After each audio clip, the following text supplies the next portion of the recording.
Elimika na Mahasin TV. Pata kujua wema wa Uislamu.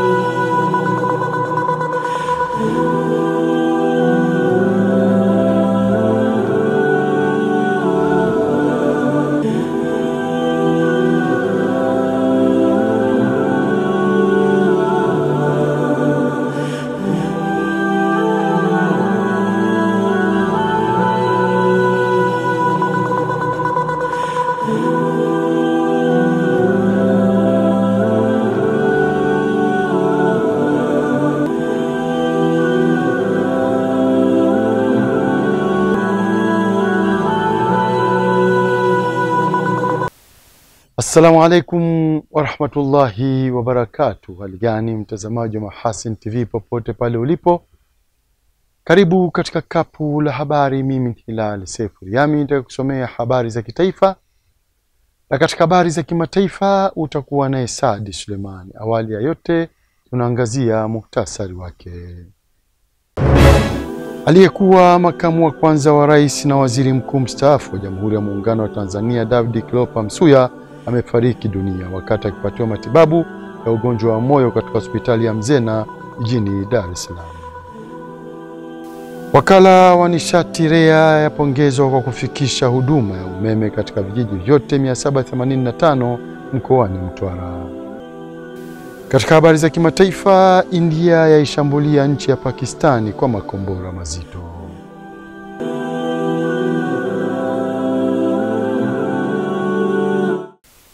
Na mkapu la habari linaanza na habari ya tanzia. Aliyekuwa makamu wa kwanza wa rais na waziri mkuu mstaafu wa Jamhuri ya Muungano wa Tanzania David Cleopa Msuya amefariki dunia wakati akipatiwa matibabu ya ugonjwa wa moyo katika hospitali ya Mzena jijini Dar es Salaam. Akitoa taarifa kwa wananchi, Rais wa Jamhuri ya Muungano wa Tanzania Daktari Samia Suluhu Hassan ametangaza siku 7 za maombolezo kuanzia Jumatano hii ya tarehe 7 mwezi wa 5. Ndugu wananchi, kwa masikitiko makubwa natangaza kifo cha Mheshimiwa David Cleopa Msuya, makamu wa kwanza wa rais na waziri mkuu mstaafu wa Jamhuri ya Muungano wa Tanzania, kilichotokea leo tarehe 7 saa 3 asubuhi katika hospitali ya Mzena jijini Dar es Salaam alipokuwa akipatiwa matibabu ya ugonjwa wa moyo. Hayati Cleopa David Msuya ameugua kwa muda mrefu na amekuwa akipatiwa matibabu ndani na nje ya nchi, ikiwemo katika hospitali ya moyo ya Jakaya Kikwete, hospitali ya Mzena na kule jijini London nchini Uingereza. Natoa pole kwa familia, ndugu, jamaa, marafiki na Watanzania wote kwa msiba huo mkubwa kwa taifa. Aidha, ninatangaza siku 7 za maombolezo ambapo bendera zitapepea nusu mlingoti kuanzia tarehe 7 hadi tarehe 13 mwezi huu wa 5. Taarifa zaidi kuhusu msiba huu zitaendelea kutolewa na serikali. Poleni sana Watanzania. Mamlaka ya maji safi na usafi wa mazingira mkoani Mwanza MWAUWASA katika kukabiliana na upotevu wa maji, kukabiliana na udanganyifu pamoja na kuboresha huduma ya usambazaji wa maji, imeanza utekelezaji wa mfumo wa kubadilisha uwekaji wa mita za maji kwa kuziweka kwa pamoja nje ya makazi ya wateja wa maji. Hapa ni taarifa zaidi na Saadi Sulemani.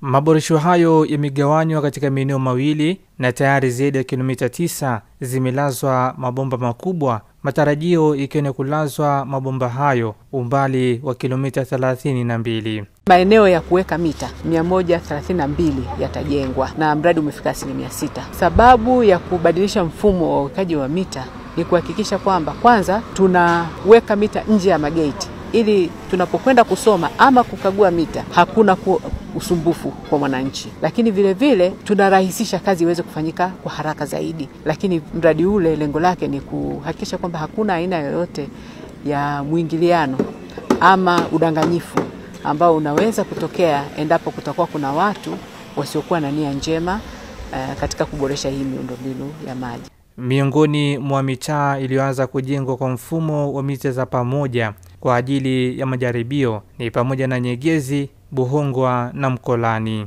Tuliweza kupata ufadhili kwa ajili ya kuweza kuziweka hizi mita zetu kwenye eneo ambalo ni salama zaidi, ambalo kama unavyoona mbele yako tuna chemba ambazo hizi chemba zinahifadhi hizi mita za wateja kulingana na eneo, ukubwa wa eneo. Tuna cluster, tunaweka hizi mita za wateja. Kwenye kila chemba tuna mita zipatazo kuanzia mita 8 mpaka mita 12.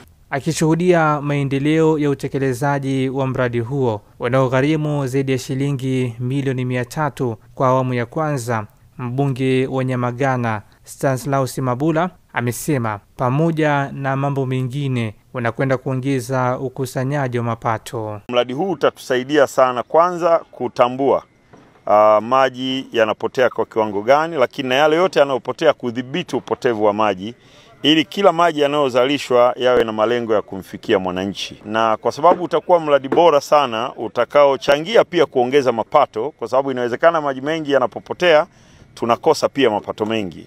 Kwa hiyo kwa udhibiti huu na mfumo unaotengenezwa wa mradi wa sasa, naamini mamlaka yetu itadhibiti upotevu, lakini itakuwa na uhakika wa kukusanya fedha kwa yale maji ambayo inayatoa kwenda kwenye jamii. Mkuu wa mkoa wa Mtwara Kanali Patrick Sawala amepongeza juhudi zilizochukuliwa na serikali kupitia wakala wa nishati vijijini REA kuhakikisha huduma ya umeme inawafikia wananchi katika vijiji vyote katika mkoa huo. Akieleza hatua iliyofikiwa katika zoezi la usambazaji wa umeme mkoani Mtwara, mkuu wa mkoa huo Kanali Patrick Sawala amemweleza mwenyekiti wa bodi ya nishati vijijini Balozi Meja Jenerali mstaafu Jacob Kingu kuwa vijiji vyote 785 tayari vimeshafikiwa na huduma ya umeme. Wananchi wa Mtwara wa vijiji vyote 785 wanafurahia sana huduma ambayo bodi yako inasimamia, kwa sababu usambazaji wa umeme umekuwa ni mkubwa, lakini vile vile tuna wananchi wa Mtwara wanaona jitihada ambazo unazifanya, kwa hiyo wanaona kazi kubwa ambayo unaifanya. Kwa hiyo kila nikipita wananambia naomba tufikishie salamu. Kwa kweli shukrani sana kwa wanamtwara kwa kazi kubwa ambayo REA inaifanya. Kwa upande wake mwenyekiti wa bodi ya nishati vijijini Balozi Meja Jenerali mstaafu Jacob Kingu amesema hatua inayoendelea kwa sasa ni kufikisha umeme katika vitongoji vyote zaidi ya 1000 mkoani Mtwara, zoezi ambalo lipo zaidi ya 67% ya utekelezaji wake. Vijiji vyote 12318 tumeshavikamilisha. Ni baki vichache tu ambavyo tunamalizia katika kukamilisha. Lakini na vitongoji, na mimi nashukuru Mheshimiwa mkuu wa mkoa kwa taarifa ambayo umetoa hapa ya kwamba katika mkoa wako vitongoji pia tuko zaidi ya 67%.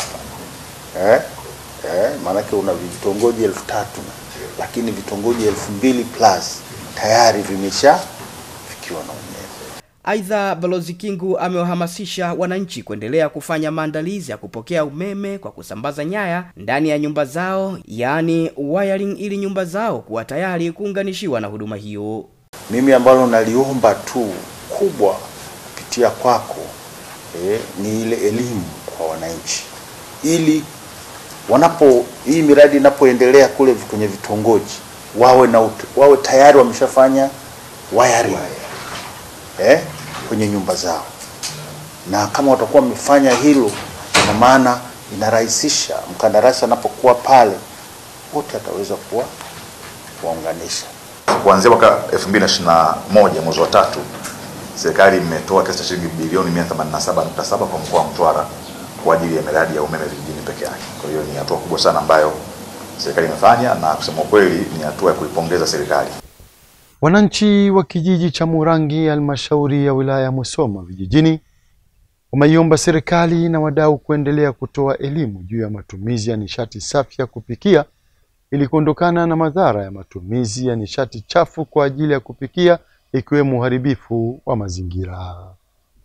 Nishati bora ya kupikia ni maana ya mtungi wa gesi kwa ajili ya kuwaishia mambo yetu. Huyo ni mmoja ya wananchi wa kijiji cha Murangi akieleza uelewa wake ya matumizi ya nishati safi ya kupikia katika kufikia azima ya serikali juu ya matumizi ya nishati safi ya kupikia. Wananchi hao wanaomba elimu zaidi iweze kuwafikia. Kwa maeneo ya vijijini hususan Majita huku, kwa kweli elimu ya nishati safi ya kupikia haijakuwepo ya kutosha. Ninachoiomba serikali ya Mama Samia katika kipindi hiki waweze kufika watu na kutoa elimu juu ya nishati safi ya kupikia. Itakuwa imeokoa sana Watanzania hususan maeneo ya vijijini ambao bado elimu hii haijakuwepo ya kutosha. Lakini pamoja na yote wamesema wanaunga mkono juhudi za serikali katika kukabiliana na matumizi ya nishati zisizo salama kwa kupikia. Kwanza mimi ninashukuru serikali yetu hii ya Mama Samia na Mama Samia kutuona sisi vijijini nayo kutuletea msaada kama huo na kutuunga mkono ili tupate kuendelea na sisi. Kwa maana imekuja kutuokoa na kutusaidia kuepukana na hali ambayo tulikuwa nayo. Maana nishati hii ni safi na salama kwa kupikia matumizi. Nimuombe Mama Samia Suluhu aweze kutusaidia sisi kama wanawake tunaohangaika katika majumba kwa kutumia kuni na mkaa.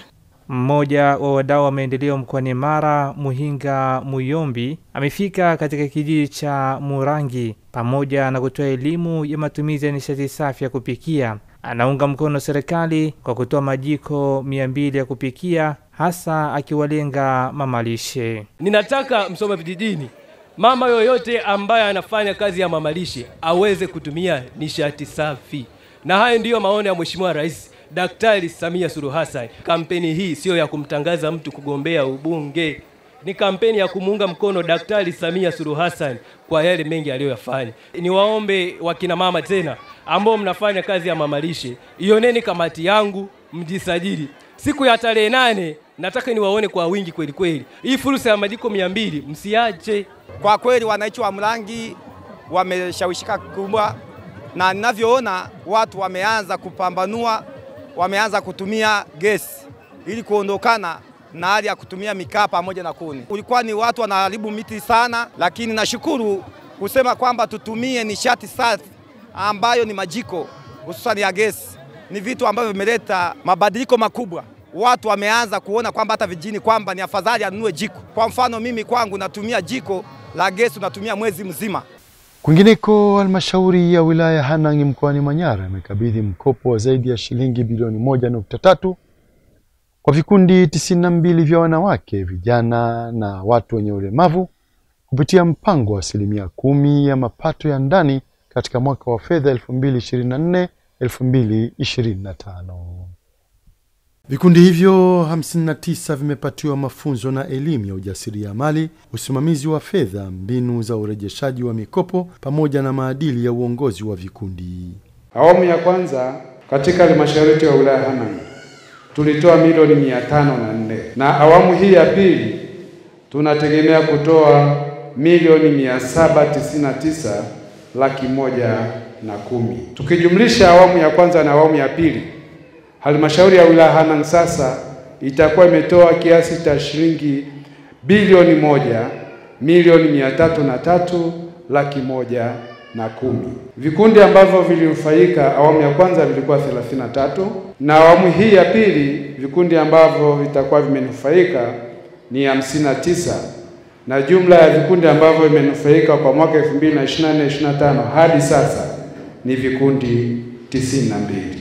Kati ya shilingi milioni 799 zilizotolewa, vikundi 31 vya wanawake vimepata shilingi milioni 486.9, vikundi vya vijana shilingi milioni 282.5 na vikundi 4 vya watu wenye ulemavu vimepata zaidi ya shilingi milioni 29.6. Hongereni sana. Katika mchakato mzima wa upataji wa hii mikopo hakuna aliyependelewa. Naomba mtoke na hilo. Hakuna aliyependelewa. Ulichokipata kimetokana na mchanganuo, tulipopitia mchanganuo wako, mahitaji yako, tukaona basi angalau hiki kinaweza angalau kumfikisha mahali akafikia lengo. Kwa sababu mahitaji yalikuwa ni makubwa, mkopo pesa tuliokuwa nao ni milioni 800, lakini maombi yamefika zaidi ya mara 3 ya pesa ambayo tunayo mkononi. Lakini tukasema kwa hekima, kwa busara, basi angalau kila mmoja kidogo ambacho kinawezekana kupewa aweze kukipata. Tukielekea kisiwani Unguja kukamilika kwa kituo hicho cha mafuta cha kikosi cha Volunteer Zanzibar KVZ cha Mtoni kilichogharimu shilingi bilioni 1.19 ni moja ya hatua zinazopigwa na kikosi hicho katika kuleta mageuzi ya kiuchumi kwa vikosi vya idara maalum za SMZ. Rajab Shaban Matuga anaarifu zaidi. Akitoa maelezo kwenye ufunguzi wa kituo hicho, mkuu wa kikosi cha Volunteer KVZ Luteni Kanali Saidi Ali Shamhuna amesema kwa sasa wamepiga hatua kubwa katika kuleta mageuzi ya kimaendeleo kwa askari wa kikosi hicho. Na wala hatuangalii nyuma tumefanya nini. Sasa hivi tunasonga mbele. Na ndio maana mheshimiwa, sasa hivi ukiingia ndani ya kikosi humo kuna maendeleo makubwa sana yanaendelea, lakini vile vile ukiangalia kwenye vyuo vyetu vya Pangatupu na Kisakasaka kuna maendeleo makubwa sana ambayo yanaendelea.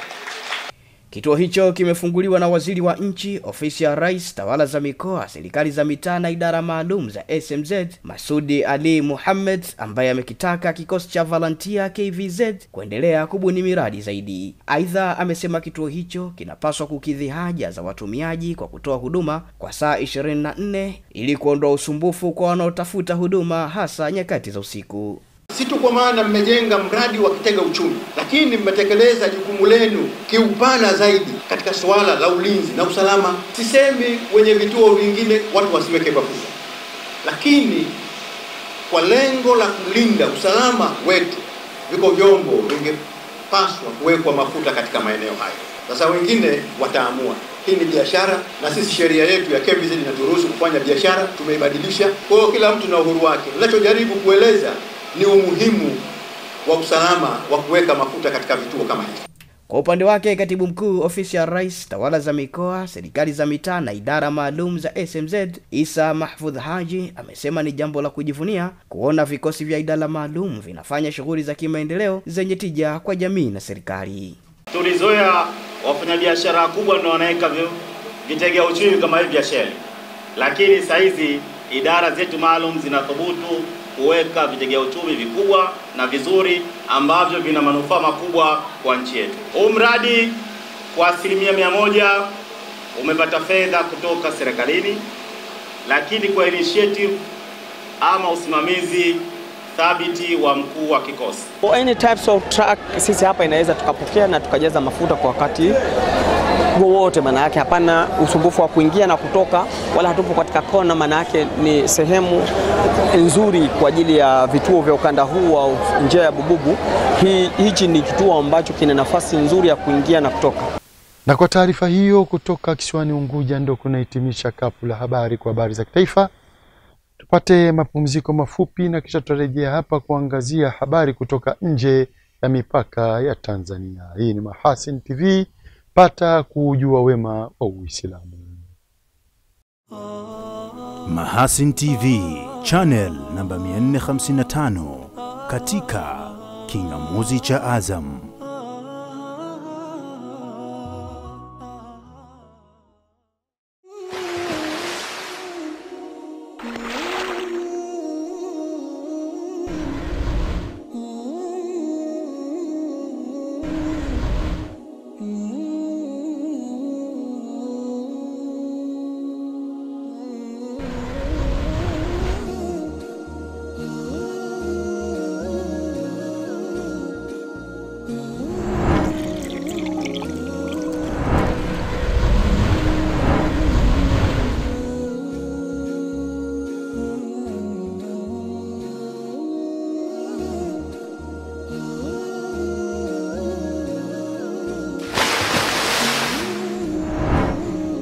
Kunywa maji safi na salama ya uhai. Bidhaa bora ya Bakhresa.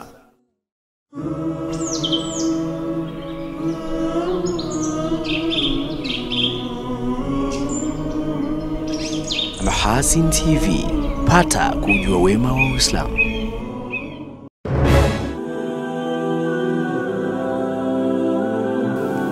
Asante mtazamaji wa Mahasin TV kwa kuendelea kuwa nasi, na sasa ni wasaa wa kuziangazia habari za kimataifa kama zilivyoandaliwa naye Saadi Suleiman. Karibu kwa upande wa habari za kimataifa. Shirika la Umoja Mataifa la kuhudumia wakimbizi UNHCR limeelezea wasiwasi wake kuhusu ongezeko la wakimbizi wa Sudan wanaoingia katika nchi ya Chad. Taarifa ya UNHCR imeelezea kuwa takribani watu 20, wengi wao wakiwa ni wanawake na watoto, wamekimbilia Chad katika wiki 2 zilizopita kutokana na kuongezeka ghasia na mapigano katika jimbo la Darfur, hasa kwenye mji wa El Fasher, na kusisitiza kuwa kuongezeka kwa idadi hiyo kumezua hali ya kutisha mpakani. Umoja wa Mataifa umethibitisha kuwa katika kipindi cha wiki 3 zilizopita zaidi ya raia 540 wamethibitishwa kuuawa huko Darfur Kaskazini, huku vita kati ya jeshi la Sudani na wanamgambo RSF vikiendelea kusababisha maafa makubwa na sasa vikiwa vimepamba moto katika mji wa Port Sudan. Tangu Aprili 15, 2023, RSF imekuwa ikipigana na jeshi kwa udhibiti wa Sudan, hali ambayo imesababisha maelfu ya vifo na kuibua moja ya migogoro mikubwa zaidi ya kibinadamu duniani. Kwa mujibu wa Umoja Mataifa, zaidi ya Wasudani 20,000 wameuawa na wengine milioni 15 wamelazimika kuhama tangu vita vianze. Serikali ya Sudan inatuhumu Umoja wa Falme za Kiarabu kwa kuunga mkono kundi la waasi wa RSF linalotekeleza uhalifu wa mauaji ya kimbari nchini humo. Wakati huo huo, serikali ya Sudan imetangaza kwamba imeamua kuvunja uhusiano wa kidiplomasia na Muungano wa Falme za Kiarabu Imarat na kumrejesha nyumbani balozi wake, ikitangaza kuwa Imarati ni nchi chokozi.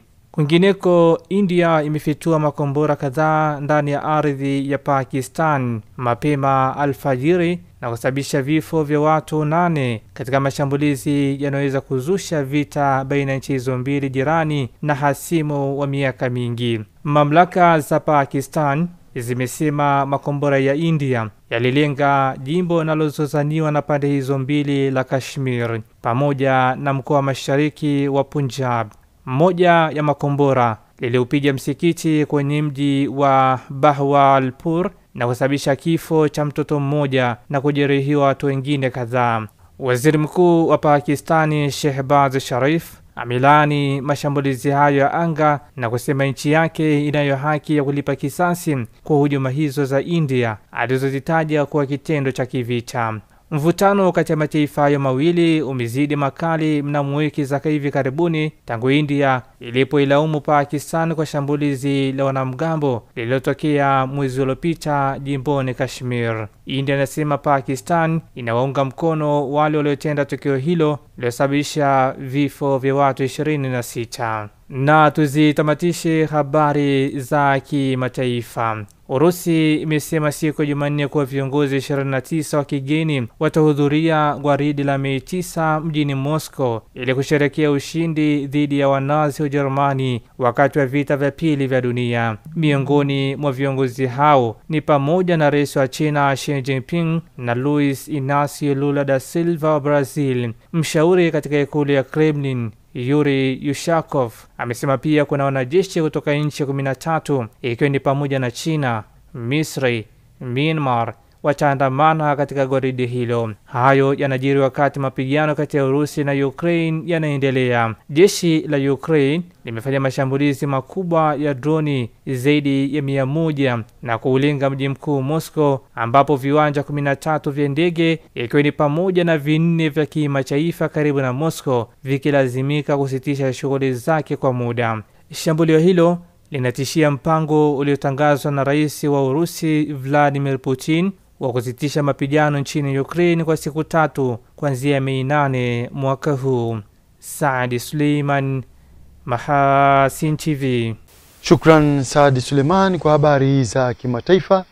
Na kabla hatujahitimisha kapu letu la habari, tujikumbushe miongoni mwa habari tulizokuwa nazo hii leo.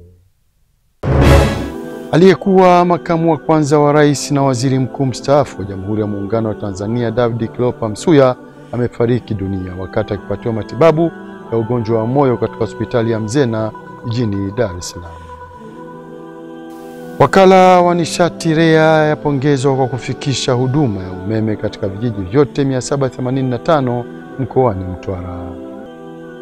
Katika habari za kimataifa, India yaishambulia nchi ya Pakistani kwa makombora mazito.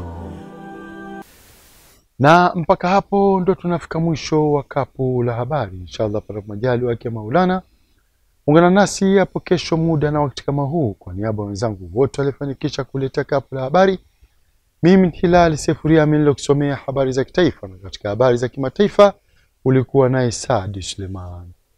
Nikutakie utazamaji mwema wa vipindi mbalimbali vinavyoendelea hapa Mahasin TV. Pata kujua wema wa Uislamu. Wabillahi taufik. Wassalamu alaikum warahmatullahi wabarakatuh. Asante na kwaherini.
Kunywa maji safi na salama ya uhai.